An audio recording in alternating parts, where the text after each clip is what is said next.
Show. Listen to expert analysis from the Husker Hall of Famer, an 8-year NFL veteran for 90 minutes after the game. The Jay Foreman Postgame Show, sponsored by Tanner's Bar and Grill, Vinny Creekat, and Action Plumbing, Heating, AC, and Electrical on 93.7 The Ticket and theticketfm.com. This is Lincoln's home for sports talk on the FM dial. The home of Kansas City Royals baseball. KNTK FM Firth, 93.7 The Ticket. Welcome in to the Corner 3, taking you around the arc of college basketball. From the NCAAC to the Pac-12, the WCC to the SWAC. We cover it all now on 93.7 The Ticket. Here is your host, Austin Oerman.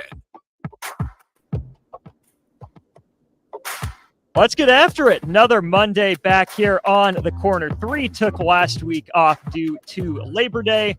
Thank you all for understanding. I'm Austin Oerman. Glad you're along for the ride. I've got the fellas here, Matt and Landon. Okay, Landon's here. Matt was just here, and then he disappeared. But hey, that's all right. He'll be back at some point.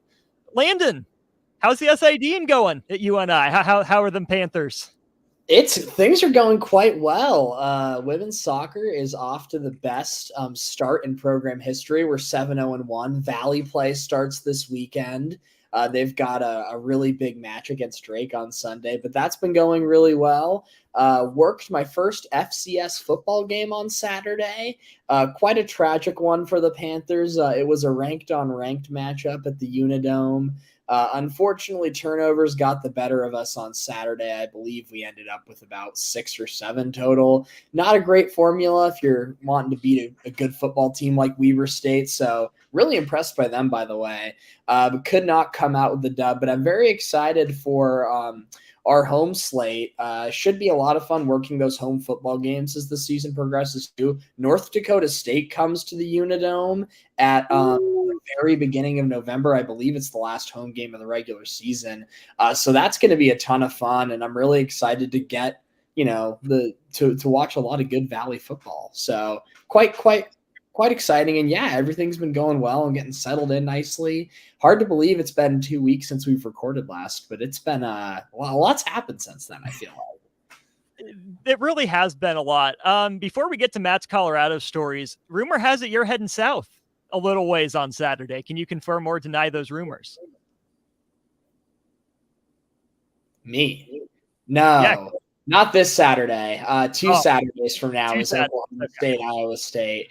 We'll see. UNI's off. It might have to happen. Ames is just an hour away. A lot of people actually this weekend that would have ordinarily gone to a UNI football game. We're at the Cyhawk game on Saturday in Ames. That might have to happen. Yeah, no, Oklahoma State in the 3-quarterback roulette wheel of fun goes back home this weekend for South Alabama. On Saturday night, I think it's 6. And then, yeah, the Big 12 opener is in Ames. And if we're still rolling with 3 quarterbacks, that's like an instant ticket buy.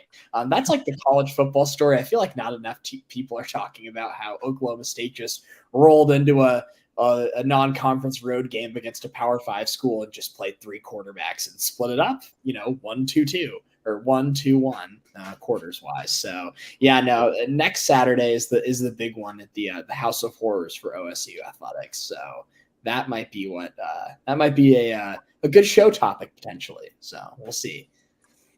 We will have to see. Like they just need you there. That's been the missing piece all these years. You might not be wrong about that. Last go around in Ames was particularly tragic with that 2021 team losing up there. So I might need to go and right the ship. We'll see. Speaking of tragic losses, Matt, I believe you were at Colorado in 2019 and you had some stories you wanted to tell. Is that true? Yeah, I thought that would have been, if we had a show last week, that would have been a great show topic. I'm sure there's been some crazy stories from the Nebraska contingent from this last week. But I guess first off, have either of you guys been to a game out there? Have not. Okay. It is really cool. Like the Flatirons, awesome.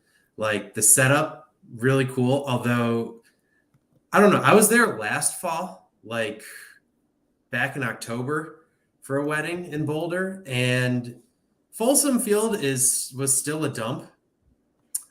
It was in 2019. I don't know if they've made more updates or upgrades to it since Deion Sanders got there, Coach Prime. But that was kind of the first thing I noticed, is that just, half of the stadium they take good care of with, they've got like the club seats and you can sit at a table and eat while you watch mediocre Pac-12 football. But then the other half, soon to be. But then the other half is just, it's like connected to a field house. There was only porta potties available for just half the stadium. And the press box was also, it's open air, which is cool, but also very much in need of renovation. Very good pregame meal, I remember. But also, it was a pretty big crowd, not 800 media people, but it was still a pretty big contingent of people that came to Boulder for that 2019 game.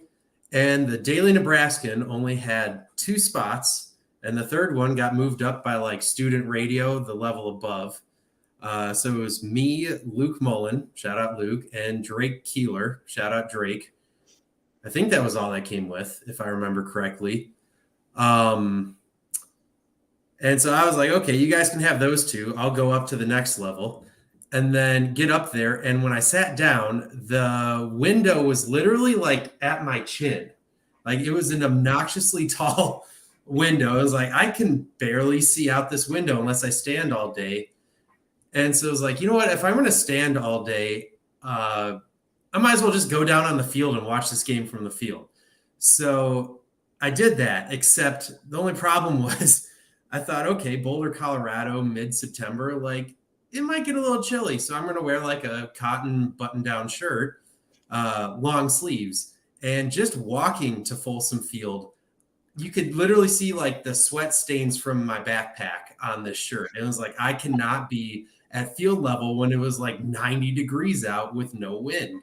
So I was like kind of frantically running around campus before the game. It was kind of a cool way to get to explore the Colorado campus. I felt like I learned a lot about the culture of the university just by doing that, like going into any building and seeing if there was some sort of polo for sale. And eventually I did find the Boulder bookstore and bought, the only polos they had were these like Columbia, Colorado polos. So I had to wear a Colorado polo on the field, but luckily, because technically I was like same media credentials, say a photographer, they just gave me like a Pac-12 media vest for to wear for the whole game, so that covered up the logo. And it was hot. The student section was, I mean, to put it nicely, was just baked out of its mind to the point where you were just walking through clouds when you got to that part of the field. The Denver Nuggets had like 4 players there, I believe. The only reason I could tell was, I mean, Bull is a very recognizable person whenever you see him around. So they were on the sidelines. It was, coincidentally enough, that was, I think, Mel Tucker's first home game at Colorado. So a lot has changed since then. And also just the heat was insane. So they didn't have like, most press boxes have like, you know, the soda machine. They just had like bottled water and cans of soda, and bottled water ran out before halftime. Down in like the photo area where, you know, all the photographers get to set up and develop the stuff, they ran out of water in the first quarter. So there was just like no water available. I think several Colorado cheerleaders had heat strokes during that game and had to be like literally carted off the sidelines. But other than that, it was just an awesome game. Kind of crazy.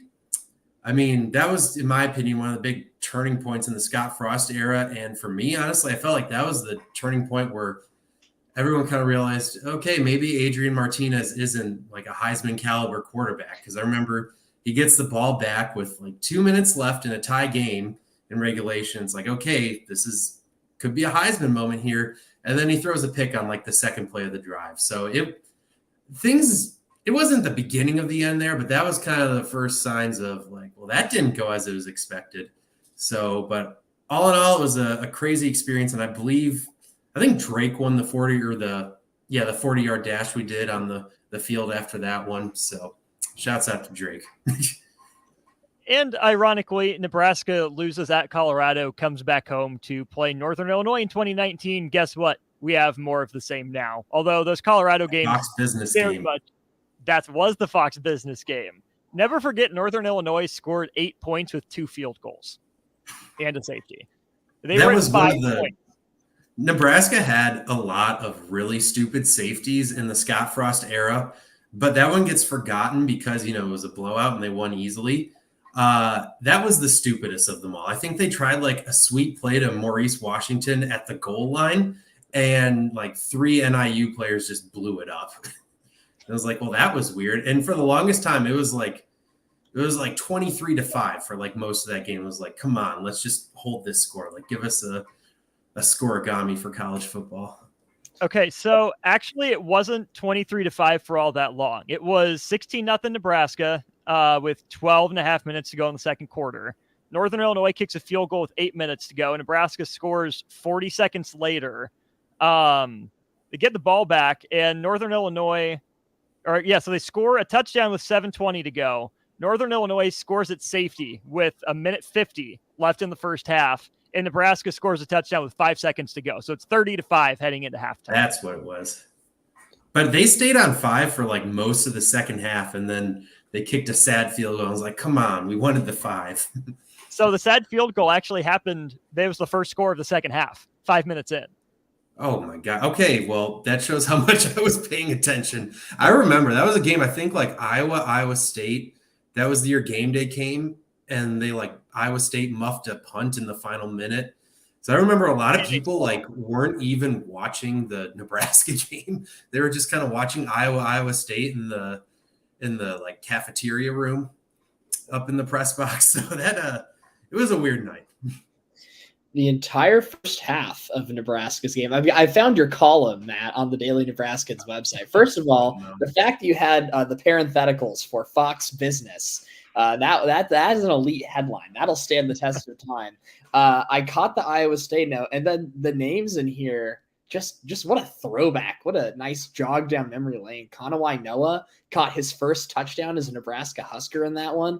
That was like the first of the transfer wide receiver, in consecutive years, folks you thought would have an impact, but just kind of never really panned out. But that's just a fun, where were you kind of time capsule there. It really wasn't that long ago, but with how much has changed, that's just a really funny little piece to look back on, just with what happened in the game and just how much has changed. And some of these names, Dedrick Mills had a great game. Shout out to him.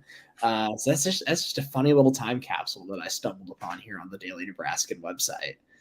And fun fact, 2017, the Northern Illinois game then was the first ever football game for Nebraska that I covered as media. So, my bad. And please don't find that column because I was very wrong. I was like, this doesn't mean anything for the rest of the season. And then Sean Eichhorst came out and was like, we're fine. And then everything went bad after that. So it's not all your fault, but we will certainly blame you for it. So thanks for wearing that one. Yeah. What do you say we talk some hoops? Does that sound like a plan? Yeah, I'm in.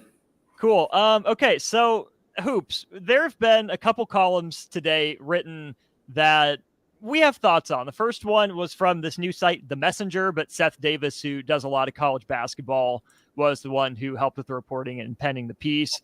Dana O'Neill of The Athletic also put out a piece about why the NCAA tournament needs to expand, or at least, hey, it's inevitable, it's coming.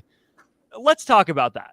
That's what we're going to get into. I don't know if I agree with all of the rationale, but postseason expansion, what would it mean to have a tournament run by a network like Seth Davis is reporting? That's where we're going to go with this show. If you have thoughts, let us know, 402-464-5685.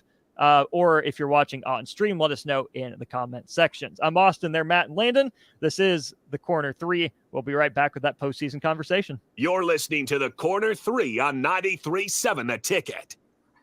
More college basketball analysis after this timeout.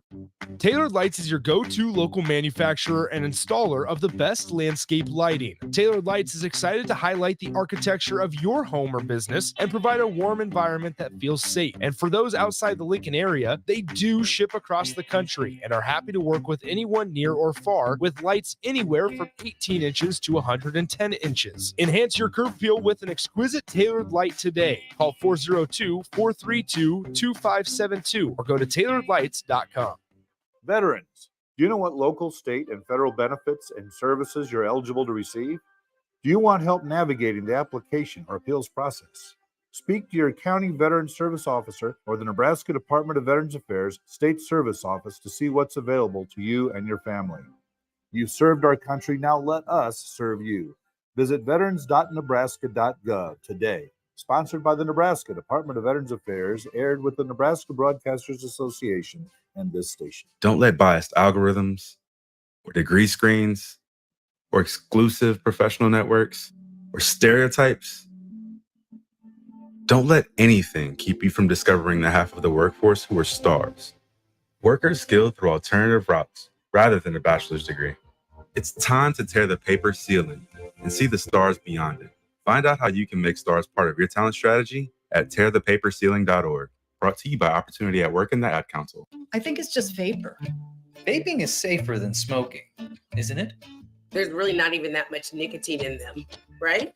One vape pod has as much nicotine as one pack of cigarettes. My kid knows it's dangerous. 5.4 million American kids vape, and most think it's harmless.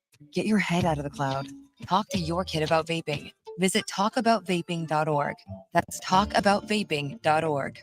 Brought to you by the American Lung Association and the Ad Council. If you can plan barbecues and weddings, you can plan to protect yourself from a natural disaster. Sign up for local alerts, prepare an emergency kit, and make a family communications plan. Get started at ready.gov/plan. Brought to you by FEMA and the Ad Council. All right, Rico, let's do the final checklist before we head out. We have a lot of people coming to the tailgate today. I'm ready. Burgers? Check. Chips? Check. Icy cold beer? Check. Except this one. I'm forgetting something. Wait a second. Where's the Führer's cheese spread? I can't stop eating it. Rico, relax. I always pack extra. It's the biggest hit of the tailgate. For the best appetizer, party dip, and tailgate snack, load up on Führer's cheese spread today. Found in most local grocery stores. Guys, you've heard me tell you all about Farrell's Extreme Body Shaping, but it's not just me. Folks all over town are having success with the FXB program. Guys like Gary, who just finished up his own 10-week challenge. Yeah, Mark. After having a knee replacement in March, I was looking for a way to get back into shape. The workouts are fun, the atmosphere is a total blast, and I've lost 17 pounds since starting in July. The next Farrell's 10-week challenge begins on October 7th, and ticket listeners get $150 off enrollment. Just head to theticketfm.com. Farrell's Extreme Body Shaping at 40th and Yankee Hill and 70th and Vine. Don't let biased algorithms or degree screens or exclusive professional networks or stereotypes. Don't let anything keep you from discovering the half of the workforce who are stars. Workers skilled through alternative routes rather than a bachelor's degree. It's time to tear the paper ceiling and see the stars beyond it. Find out how you can make stars part of your talent strategy at tearthepaperceiling.org. Brought to you by Opportunity at Work and the Ad Council. Tune in to 93.7 The Ticket as soon as the clock hits 0 for the Jay Foreman postgame show. Listen to expert analysis from the Husker Hall of Famer, an 8-year NFL veteran for 90 minutes after the game. The Jay Foreman postgame show, sponsored by Tanner's Bar and Grill, Vinny Kreekak, and Action Plumbing, Heating, AC, and Electrical on 93.7 The Ticket and theticketfm.com. Back to the Corner 3 on 93.7 The Ticket. Here is your host, Austin Oerman. That's right. We're talking postseason basketball, putting the cart a little bit before the horse here, but it's in the news here on the Corner 3. Landon and Matt with me, as always, here on the Corner 3. If you have any thoughts, let us know, 402-464-5685.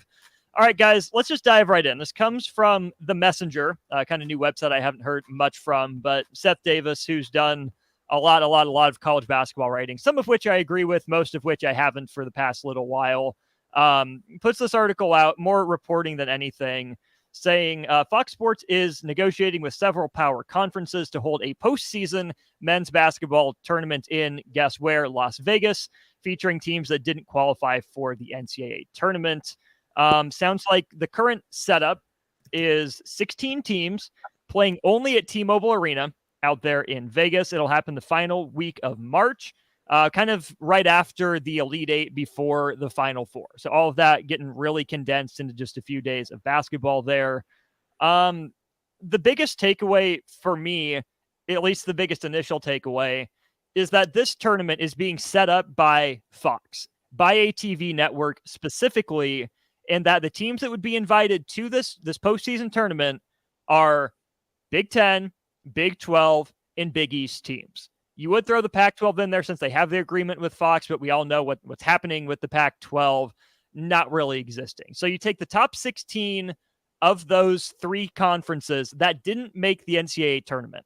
They would be required in this agreement to not go to the NIT and to go play in this, few-day basketball soiree out in Las Vegas instead. The fact that this is even being considered is wild to me. If we're letting one TV network basically just ditch the NIT, I don't like that. I don't like where this is headed. I'm not going to lie. Yeah.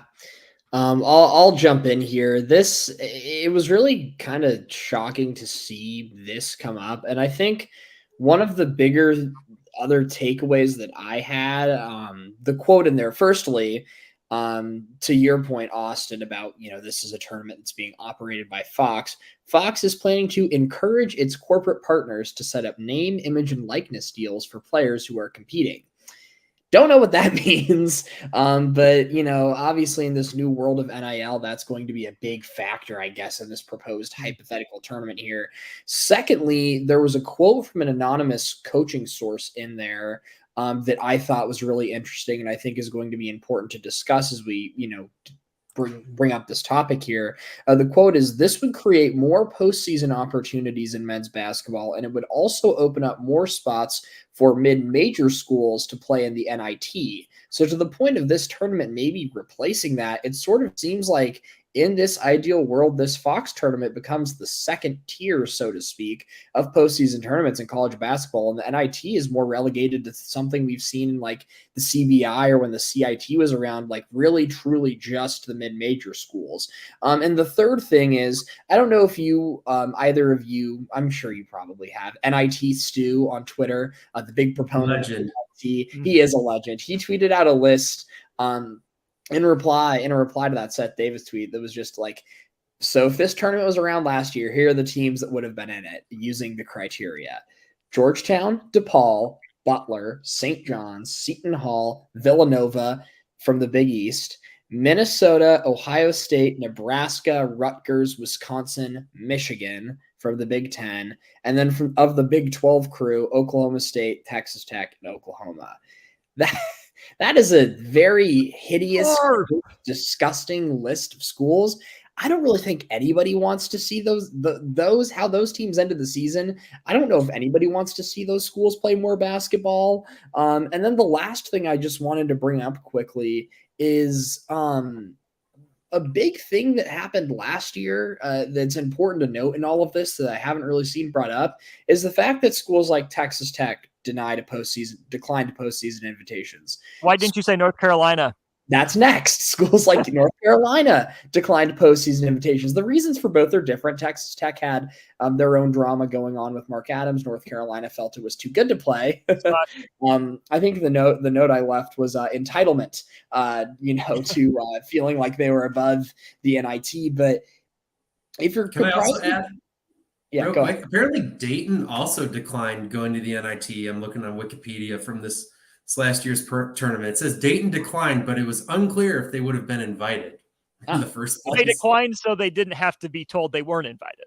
There's also Dayton. But if you're putting together a tournament with a lot of power conference schools, you're going to run into the issue where there will be coaching changes if these schools that aren't making the NCAA tournament, the reality is if they're doing this, they probably had a disappointing season. So if you're dealing with things like coaching change, internal strife, things of that nature, you're probably going to run into this issue a lot more where teams are just going to be like, nah, we've kind of gone through a lot already this season. We just might be good. And if you're already seeing that with the NIT, I can only imagine more of the same will happen. So I know that was a bit long, but those are sort of my jumbled together thoughts on everything. And yeah, I don't know. That's just where my head's at with it. Matt, before you jump in, Landon, I'm glad you went there because my second biggest point was what you brought up. If these teams already don't want to play in the NIT, why do we make them contractually obligated to play? They don't want to be there. If they don't want to be there, we don't want to watch. And we probably didn't want to watch anyways.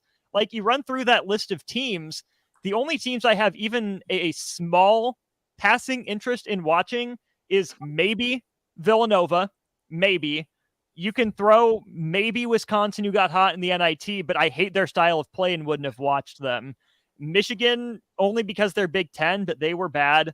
Pokes, I'd watch for your sake, but not because they were particularly entertaining. Texas Tech and Oklahoma, blah. It's not good basketball. Why are we forcing more mediocre at best basketball on teams that don't want to be there just to say we can? That's not a recipe for success. It's a recipe for people to hate college basketball. Yeah. And really quickly, Matt, before one quick thing, you could tell by the end of last year that Oklahoma State was not feeling it. Like these big power conference teams, you can tell when they're like, you get into late February, early March, you can tell when the team's season is on. That and Aaron Rodgers just got helped off the field in New York. Going in my background here, and it's still running on. And yeah, Aaron Rodgers just got helped off the field by trainers. So anyways. Hello. As a Wisconsin resident, that is quite notable. No, I'm a little more, maybe I'm just always an optimist on things, but I'm a little more optimistic about this. I also am a little uneasy just about, TV networks getting this much power in this situation. But I mean, it kind of also just emphasizes the need, and we can get into this. I think this is honestly more for the second half of this conversation about just, college basketball needs to figure out its own situation aside from the college football situation right now, because they have two completely different sets of needs. But in terms of this postseason tournament, I mean, take away the weird parts of it. It does, as crazy as it sounds, it's kind of a win for the conferences involved and the teams involved, because I mean, how many of these Big Ten, Big East, and I forget the other one, Big 12 was the third? Mm-hmm. Yep. Yeah. How many of those teams end up in the NIT and then lose to like some random mid-major? I mean, Oklahoma State lost to North Texas at home in the NIT, and that was kind of tough. I mean, even though North Texas was a very respected team, I'd say. I mean, Wisconsin ended up losing to North Texas too. I mean, the infamous one for me is Kentucky losing at Robert Morris in 2013. So like in this tournament, stuff like this doesn't exactly happen. I mean, there's also the potential that, some years you could have rivalry games set up. Like 2019, you could have had a Nebraska-Creighton rematch, which you almost got in the NIT, but you could have had that in this tournament out in Vegas. It's kind of weird, though, that, you kind of fall short of your goals and you get rewarded to a trip to Vegas where your players get to make a lot of money. And also, like, what NIL deals are involved? Like, how much value is there in these teams? But I don't know. At the same time, it's also more basketball. Like, I watch the NIT. The games are kind of fun for the most part. I watch the CBI sometimes. Like, I would watch this tournament still. Like, and the other part about, coaching changes, I mean, Xavier won the NIT with an interim coach 2 years ago, Jonas Hayes, who actually used that experience to get a head coaching job at Georgia State last year, which honestly something I forgot about until right now, but truly a remarkable story on his part. Good for him. And honestly, it also helped Xavier kind of build confidence for year one under Sean Miller. So I think I don't know, for the teams that want to make lemonade out of lemons, excuse me. There's a lot of opportunity in an event like this where, you can end your season on a high note and, build towards next year, but also, it's just about how you handle it. And I will admit, I don't have faith that this will be handled to the point where it becomes a sustainable event. It seems like a one-off thing that will be kind of laughed at, like the Vegas 16. That to me is one of the bigger points too, is that how do teams handle it? Again, if we're not, generally speaking, we as a college basketball consumer base, thrilled to watch these teams, why are they going to be thrilled to play in it, right? I totally get what you're saying, Matt, but I think the lack of motivation from teams, like it's one thing if a team gets hot, plays its way into the NIT bubble conversation and makes a run there. Like, okay, fine, that's one thing. But if you're going to make the NIT, which let's not forget has its own like really prestigious history, right? Like the NIT used to be bigger than the NCAA tournament, right? The NIT has done a good job of, remembering its history while accepting its present. Like it knows it's, second fiddle. At this point, it's not trying to overcome the NCAA tournament. It knows what it is, and it's made and carved out a nice little niche for itself. I respect that. And I think a big part of that, too, is those mid-major group of 5 conferences whose regular season champ loses, one game in the conference tournament. They get the auto bid then to the NIT. Okay, that's a reward for them, right? They had a great season. They come up one game short. They don't play their best. They get that reward. Cool. I like that. I appreciate that. What worries me is that it's supposed to sound like this big magnanimous gesture to group of 5 schools under the guise of, hey, let's actually split group of 5 or, mid-major teams off from the Power 6 even more, right? Like in that quote that you mentioned, Landon, it was, this would create more postseason opportunities in men's basketball for mediocre teams that were on the bubble of the NIT at best. And the last part of that is, and it would also open up more spots for mid-major schools to play in the NIT. I get why mid-major schools would want the extra exposure. I would tell them to pump the brakes a little bit, because if you go for this, if you're okay with this and you're on board with it, that's just a great way for these Power 6 conferences to split off even more. Oh, you're happy with the NIT? Okay, let's kick you out of more NCAA tournament berths then. I would pump the brakes if I were them. I think this is a slippery slope to where they get, shoved even further down the totem pole. It's intentionally, becoming more of a barrier between the haves and the have-nots, which in today's world of college athletics is sadly like a topic that has become pretty prevalent. And the fact that they're trying to do this to, like you said, Austin, an NIT that means a lot and has been around forever and is an institution. And even that institution is starting to slowly fragment a little bit too, with their Final Four getting moved to Vegas.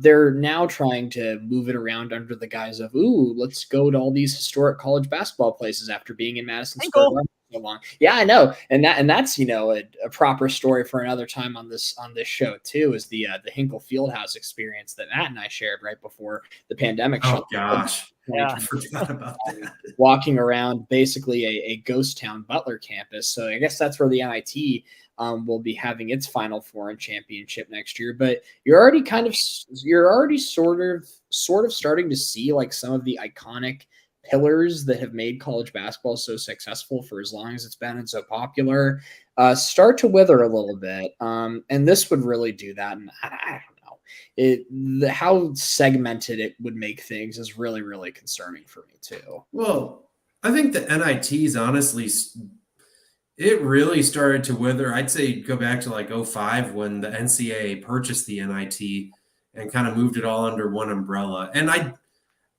there is some good to that. I love that they, try out experimental rules in the NIT. I think there needs to be more of that, honestly. And I hope that if this Fox tournament becomes a real thing, I hope they do the same thing. We're like, let's try out this rule or maybe even like, if we really don't care and we're not taking this seriously, like throw in the Elam ending, things like that. Because again, apparently none of this matters. But I think that is kind of the main story here is like, this is another big moment where like TV networks are starting to challenge the NCAA's authority. And it's kind of, I think a lot of people are viewing this as, if they can, poach from the NIT, what's stopping CBS and Turner or Fox from also like poaching from the NCAA and, pulling apart, arguably like pulling apart by far their biggest moneymaker. So it's it's kind of a fascinating, almost canary in the coal mine. This feels like a very early battle in what could turn into like a pretty big war here. It makes sense that we're having this conversation in college football. I think that sport is too far gone structurally that a divide of some sort is coming. College basketball doesn't have to be, right? We and plenty other people say that March Madness is the perfect tournament, not because our teams win it, but because you have the mix of Davids and Goliaths. You have the random runs. You have the late season intrigue for bubble teams.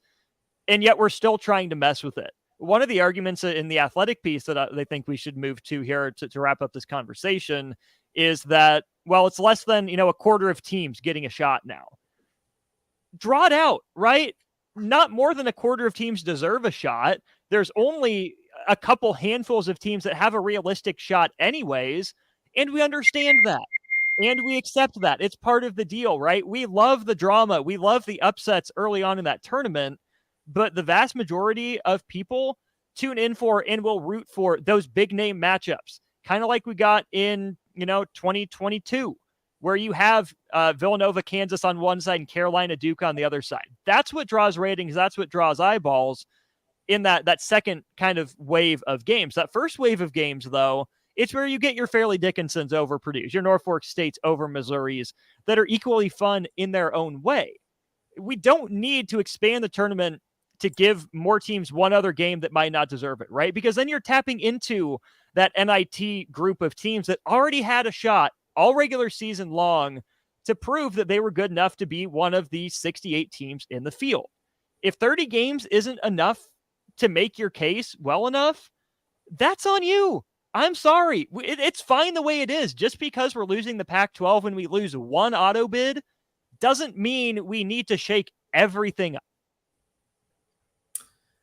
Sorry, I just got very distracted by group chats are blowing up right now with the Aaron Rodgers situation.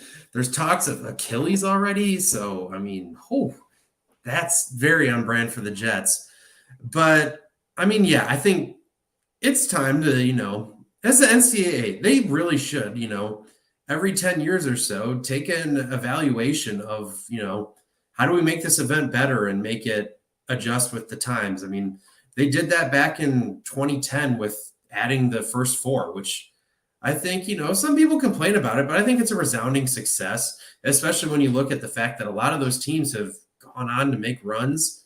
I don't know why they have to do it with the 16 seeds, but also by, clumping more of those bad teams in the 16 seed line, it kind of has made it a little, I think that's a big reason why we've seen a lot more of the 15 over 2s, because a lot of the previous 16 seeds are, a lot of this year's 16 seeds would have been like 15 seeds 20 years ago, things like that. Whereas now it's like some of those 14 or even 13 seeds are now playing on the 15 seed line, if that makes any sense. I think my math's right on that. So it's like they did a good job then of, going from 65 to 68.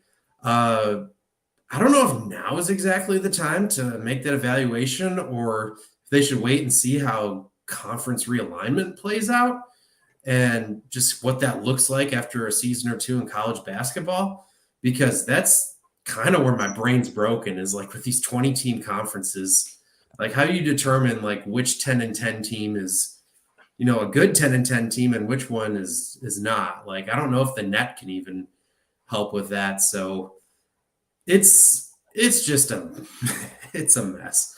But I think it's good that, hopefully they are kind of looking at, how can they adjust with the times again. And I don't envy the selection committee and the role that they're going to have to take. It's the thing I keep getting hung up on is it's the same pool of teams that they're pulling from. They're just going to be arranged a little bit different in conference play. And to the point that, we were sort of hitting on in the Vegas proposed tournament, I don't know if anybody's going to want to really see more middling power conference basketball if that's what this gets expanded to. Like taking the first four out last year, for instance, Oklahoma State, great, right up my alley here. That team did not deserve to make the NCAA tournament after the way they ended that season. They needed to do more in the Big 12 tournament. They didn't do so. They squeaked by a really down Oklahoma team and then scored like 40 points against Texas. It was the worst thing I've ever seen with my eyes in quite some time. They didn't deserve to be there. So if that is the criteria of things and teams that this new tournament will take in, then I don't really know if that's worth it. I think an important point to note, though, in that article from The Athletic, they did say, I think in an ideal world, if they do expand, I think 90 was the proposed max. Let me go back and get that number correct because that is important. The somewhere north of the current 68, but ideally less than 96. I think if you're doing this anything above 80, like that's too much. I could maybe see an argument for like expanding this, 4, 5, 6 teams, maybe playing the first 4 into a bigger deal, because I do think that to an extent that holds great value. And the other thing that's nice for those low seeded teams on the 16 line is it allows them to make program history. A lot of these schools that are smaller that have never been to the NCAA tournament have never won an NCAA tournament game. And now when you're punching against someone in your own weight class before going and playing one of the big dogs in the college basketball world, that's a great opportunity. So, if it's about expanding more for like those folks and some of them in major teams, because like, for instance, in the NIT last year, like you saw all those Conference USA team go on runs. Utah Valley out of the WAC made a pretty fun push. Like if the opportunity is getting expanded to like sort of overlooked 20, 21 win teams in conferences like the WAC, conferences like the Missouri Valley, conferences like those, I'm all for it, but that's not what is going to happen.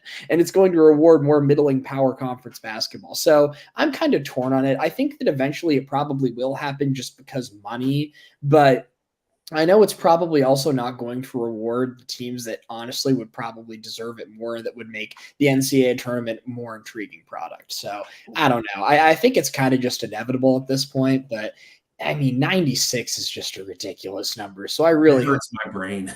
We look at like the WCC tournament bracket or even the Big Ten with 14 teams. It's just convoluted. It's so impossible to follow, figuring out who has a bye when, what matchup goes where. So yeah, if you're going to add a play-in game for the 16 seed in each region and a play-in game for either the 11 or 12 in each region, fine, sure, that's okay. But if we're going to all of a sudden give the top 8 seeds in each region a bye, well, why not the top 9? Because there's so little separation between the 8s and the 9s. The 10s, 11s, 12s all of a sudden look like heavy favorites, and they're mediocre at best, and they did enough, but probably just barely enough to sneak in. So if it's going to be kind of, old ESPN2 bracket busters style where you're playing, Mo Valley versus, A10 type of games, that's one thing and it's fine. But if we're going to expand it even more to, back to that list, Wisconsin,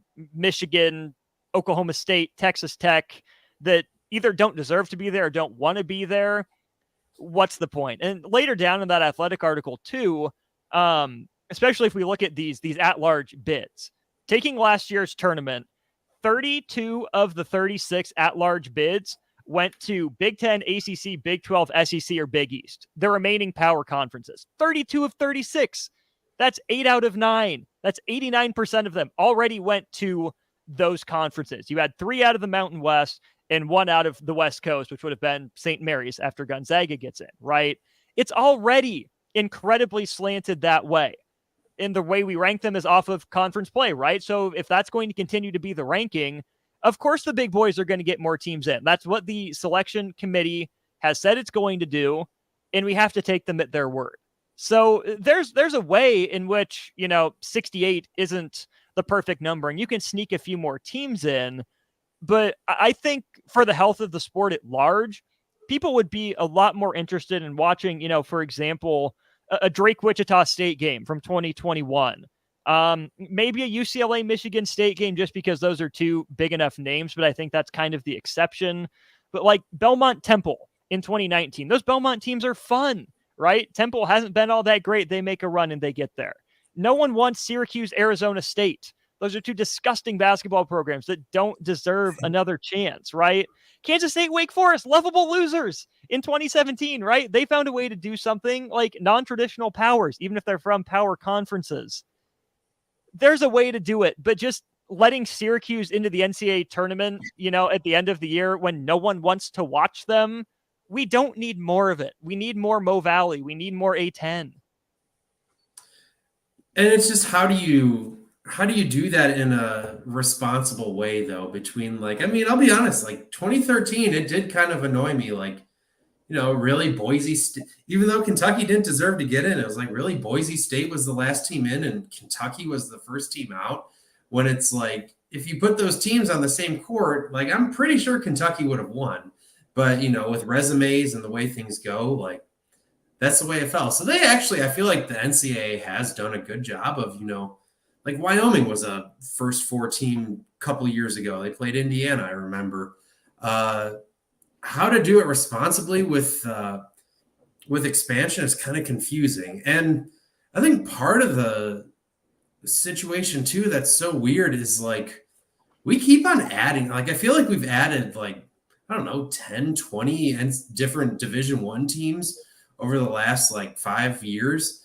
But, the only conference that's been created in the last 10 years was the American Athletic Conference. So it's if we're going to, I think, honestly, I don't think it'll happen, but it would make things a lot easier if, we just added another mid-major conference or something to just, create more opportunity for those teams. But I don't see that happening. But I mean, even the A10's up to 14 or 16 teams. That seems no one really talks about it, but that seems a bit much. And I feel like that kind of hurts some teams that used to be perennial powers and aren't anymore. So I don't know. It's a sticky situation, and it's hard to think about what's the fair way of, what's a fair way of doing expansion. If you do it the right way, it could be fun. And just like this Fox tournament, it would just mean more basketball and more NCAA tournament. And that's awesome. But it's so hard to think of a way to do that in a fair way that just doesn't kind of ruin the whole thing in the first place. You don't want to water it down too far. More basketball is good, but at what cost? Where do we get? That's kind of where I fall on it. Let's take our last break of the show. Landon, you threw this out there for our last topic. Team USA loses in the FIBA World Cup. They don't even reach the gold medal game, and they lose to Canada to finish fourth. Let's talk about it. And the head coaching position, I think Mike DeCourcy put out a pretty interesting article, some thoughts in it. We'll let Landon lead that off when we get back to the corner three in just a sec. You're listening to the Corner 3 on 93.7 The Ticket. More college basketball analysis after this timeout. Imagine a world where no one explains the rules of the game. No discussions of how money works. No game plan for how education supports your future job or career. And certainly no coaching about how to start or run a business. Too many young people leave school without critical skills in financial literacy, work and career readiness, and entrepreneurship to reach their potential in life. Junior Achievement is working on leveling the playing field, but we can't do it alone. Be a game changer. Visit ja.org/volunteer. Sunday morning. It's quiet, not in a weird, too quiet way. Calm, peaceful, tranquil. You pour yourself that cup of coffee. You slice yourself a hearty chunk of one of Beatrice Bakery's breakfast breads. Now, maybe you're an apple streusel guy. Nothing wrong with that. I can respect that. Personally, I'm a turtle nut man. Something about those pecans. But the real ones know, don't sleep on that date nut bread. Sweet, but not too sweet. Nutty, not overly. The perfect morning treat. Beatrice Bakery. Online at beatricebakery.com. Welcome to our world of yum. Repeat after me. I will not touch the fuse box. I will probably not touch the fuse box. Sip, do you remember what happened last time? Yeah, I remember. What happened? Half of the city block lost power. And? My chicken condo went haywire. That's right. The chickens ran wild. So what do we do instead? Call Joe at Ambition Electric and let him handle everything. Look, saved on speed dial. Ambition Electric, 402-217-3415 or online at ambitionelectric.com. An energy tip from LES. Schedule a furnace or heat pump check to ensure your heating system runs at its peak efficiency before winter arrives. Learn more easy ways to save at les.com. Get all of your favorite restaurants delivered with VenueDelivered.com. One place for ordering delicious appetizers, refreshing salads, hot entrees, fresh sandwiches, and more. From Venue Restaurant and Lounge, Piedmont Bistro, and all Lincoln Good Sense Subs locations. Download our phone app to earn rewards on all of your carryout and delivery orders. Available on Apple and Android, just search for the Pillar Restaurants app. That's the Pillar Restaurants app. Download today.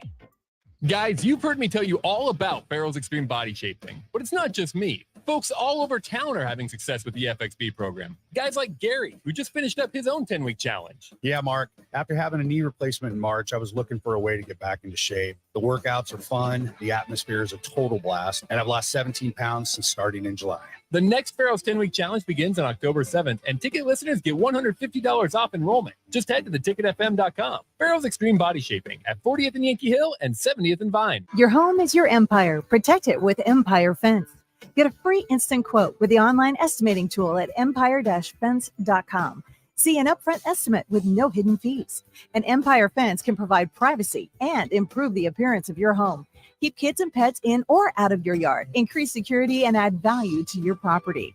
Visit empire-fence.com now to view the stylish and maintenance-free possibilities for your home and get a free instant online quote. Let Empire Fence protect your empire. Nebraska State Veterans Homes are here to serve veterans, their spouses, surviving spouses, and Gold Star parents. Join your fellow veterans and their families at one of our homes in Bellevue, Kearney, Norfolk, or Scottsbluff. With a sliding scale to determine your financial contribution, an excellent clinical team, and plenty of fun activities, our homes are the perfect retirement choice. Learn more at veterans.nebraska.gov/homes. Sponsored by the Nebraska Department of Veterans Affairs, aired with the Nebraska Broadcasters Association and this station. Rashawn Jackson here for Bauer Infrastructure, a veteran-owned local company proudly serving Lincoln, Lancaster County, and the surrounding areas. Bauer provides quality work at an affordable price, and they're growing rapidly. If you want to experience a career with a fast-paced, family-friendly environment, visit BauerInfrastructure.com. They have top-of-the-line benefits, year-round work, even through the winter. Bauer, usher in the new era of infrastructure to an area near you. And as always, go Big Red. Back to the corner three on 93.7 The Ticket. Here is your host, Austin Oerman. We're wrapping up another week of the corner three, talking college hoops with Landon and Matt. College hoops flavor to some professional athletes. Team USA goes down to Germany 113-111 final score. And then noted bucket getter or not, Dylan Brooks goes off for almost 40 for Team Canada as they beat Team USA to win bronze. Team USA finishes fourth in the FIBA World Cup. I don't think it's a huge deal. We know the Americans will, get a better roster and more star power when it comes around to Olympic time.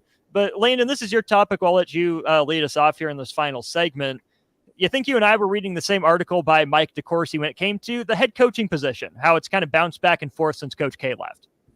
Yeah, I would like to say firstly that I know that the tournament was, I believe, in the Philippines and sort of scheduled at odd hours, but I really think that they needed to do a better job marketing this.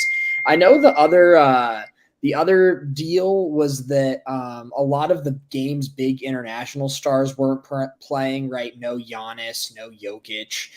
That probably made things a little bit less easy to, sell to the general viewing public, but they need to do a better job letting the people know that the World Cup is on. Anyways, yeah, like you said, Austin, Team USA, sort of a disappointing run. You also mentioned this. It's true. The roster wasn't where it probably will be this time next summer at the Olympics. Basically, in the wake of Team USA's departure from the World Cup, it was announced that LeBron James is going to put together this American super team led by a whole host of folks. I was reading an article in The Athletic. LeBron hasn't played since 2012. Steph Curry has never played in an Olympics, which I would not have believed you if he never told me that.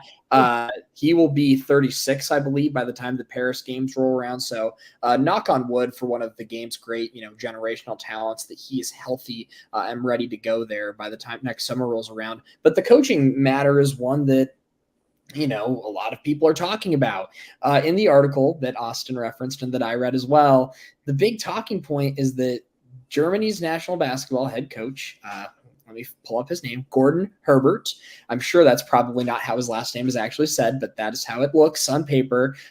His full-time job is Germany national basketball team head coach. And as the game grows in popularity internationally and more internationals are playing high-level basketball, not just in the NBA, but also across the world, it's becoming harder and harder for, a Team USA coach to just have a quote-unquote day job being the face of a professional franchise and just come in, have a couple weeks with a group and expect to go win games. That's not the case. And next summer in the Olympics, if Jokic is running for Serbia and Giannis is rolling for Greece, and you have to assume France will bounce back after their disappointing performance in the World Cup, it's not going to be easy. So Steve Kerr is the guy right now, but the article brought up Jay Wright as a potential Team USA coach, and I think that is interesting. But the one that really jumped out to me, if Kerr isn't the guy to do it, is Mark Few. Already on the staff. Yeah, he was already on staff. He was an assistant. Under, I think it was him, Spoelstra, and someone else was on the bench. Ty Lue. And Ty Lue. If you are going to go to a college coach, I think you would be hard-pressed at the current moment to find too many folks that would be better positioned for that. Few's had a bunch of NBA guys through his program, especially recently. He's on staff, familiar with the Team USA culture. And, it does make sense in that article. It laid out a lot of, sound points that college basketball seasons are half as long as an NBA season. It's less intensive, and you can work your way around things a little bit more, especially as college programs start to hire more and more folks to help out with the portal and NIL. There really is starting to be a little bit less on their plate, so it's manageable for a college coach to do it. And if it isn't Kerr, I really would like to see them go to the college ranks to try and find someone, because with a group like this that's going to be as star-powered, you have to think that might be the move they make. However, knowing what we know about Mr. LeBron James, I'm sure that he will also have some input as far as who gets that coaching selection. So who knows? Maybe if things go well with Bronny at USC with Einfeld, then maybe he's a guy. That's a hilarious visual, and it's one of those things where I say that now, but it's like it could very well happen. Yeah. But right now, it's hilarious to imagine Andy Enfield as the Team USA national team coach. Dunk City in Paris. Imagine the scenes. Just imagine the scenes. I think Few makes sense. Although, here's the thing. I've got reservations on it, but I'll get to that in a minute. Okay, yeah. I'll be brief because we only have a couple minutes left here. Few makes sense since he's on staff already. Pretty well-respected guy around the college ranks. Jay Wright makes more sense since he doesn't, have a job right now. And I think even more people like Jay Wright than like Mark Few. But I think the overall point is the U.S. can't just skate by anymore, right? Kind of like soccer, you need a feeder system with some consistency up and down the ranks. So to have a system in place, a program in place, I think that would go a long way. Whether you want to do a college guy like Jay Wright, or heck, even Jeff Van Gundy, who's not going to find himself on an NBA bench anytime soon, but coaches a lot of FIBA in his downtime, right? He had some success as an NBA head coach. Find a guy that's had that experience with NBA players that can maybe connect to them a little bit more on the professional level, who's not currently coaching in the NBA, and let them, be the head coach of the program, pick their assistants, whatever. So my main reservation on Few is I don't know if he would. I mean, he probably would. I mean, if you're asked to coach for your country and lead them, yeah, like you're not going to say no. But also, it's like the majority of like Gonzaga's best players and the ones he's put in the NBA are foreign players. And does being the face of Team USA like change that perception at all? From like, does that affect your recruiting internationally? I don't know. It might help. I mean, Coach K definitely, I think, got a boost from being the Team USA coach, but it was also, with, 5-star one and dones, although Duke's never really recruited internationally outside of like a couple Canadians. Okay, baby. I think, and honestly, that's the problem with college coaches in general, is like a lot of them can just use these national team coaching jobs for recruiting purposes. Like John Calipari was the DR coach, Dominican right? national team coach so he could land 15-year-old Carl Towns. Rick Pitino coached down in Puerto Rico for a while, and then he was in Greece. I will say, though, the best name that hasn't been brought up, I love the Jay Wright idea, but the one, credit to Mark Titus for this one now at Barstool Sports. But he's been saying this for years. No, actually, but that's another fun one. But Brad Stevens would be like another just kind of perfect guy. He's not coaching in the NBA, doing front office work, but has proven himself as a coach. Why not have him be just the full-time, Mr. America, Captain America type guy? So that I think is my favorite, but I'm not opposed to the Jay Wright idea either. I think Wright makes sense. I think Brad Stevens makes a lot of sense. And either way, here's the thing. When John Shire moves on to an NBA job, either one of those two guys could slide nicely back into Durham. Let me just throw that out there. Or Coach K. Why not just have Coach K make this his full-time job again? I think he's still involved, at least to some degree. Oh, yeah, just I'm not sure. as head coach. So any final thoughts on that before we wrap up the show? Don't think so. I think that Andy Enfield's sicko's chaos idea, though. Throwing that in there. But I think LeBron, with going back to the LeBron thing, Brad Stevens would also command a lot of respect from, the NBA players' perspective, especially with the group that they're planning to assemble. That's not a bad idea to hire someone that's been around the block a bunch, both at the college and professional level, and worked with a lot of those guys. Because, if you take a look at the list that's tentatively planned, you're going to want someone that has experience managing a lot of personalities. So Brad Stevens would be a very good shout. I will say my final takeaway is it is kind of fun that international basketball is getting to be an even playing field. We'll see if that is still the case in 2024. But 2020 was kind of a weird Olympics just because it happened right after the NBA finals. So I was, be honest, still, it was like they literally had the parade and then Chris Middleton got on a flight to Japan. It was kind of weird. I'm kind of excited, though. Don't forget Drew.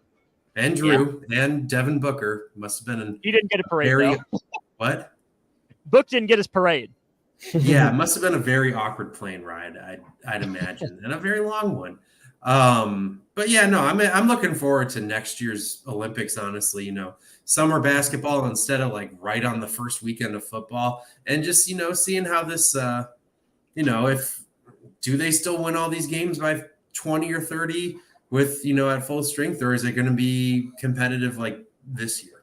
So There, Matt and Landon. I'm Austin. Been another great installment of The Corner 3. If you want to go back and listen to anything, you can find the rebroadcasts on Facebook, YouTube, Twitch, and Twitter, or check out the podcast wherever it is you get your podcast. For the fellas, I'm Austin. It's been a blast. We'll do it again next week. Heart of a Husker comes your way in just a sec.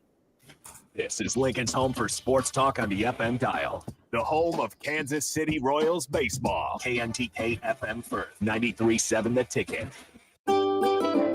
Load up on meat and more this summer at the Mercado by Certified Piedmontese at 84th and Half. This week's specials through September 12th are $2 off grass-finished flat iron steaks. And don't forget to check out their Friday feast this week and every week. Plus, big news, they have 2 new locations now open at 30th and Yankee Hill in Lincoln and 168th and Maple in Omaha. Get to the Mercado today for the best meat in town. Hi, everyone. Kendall Warnock with A1 Automotive in downtown Lincoln. If you're looking for an automotive repair facility you can genuinely trust, we would be grateful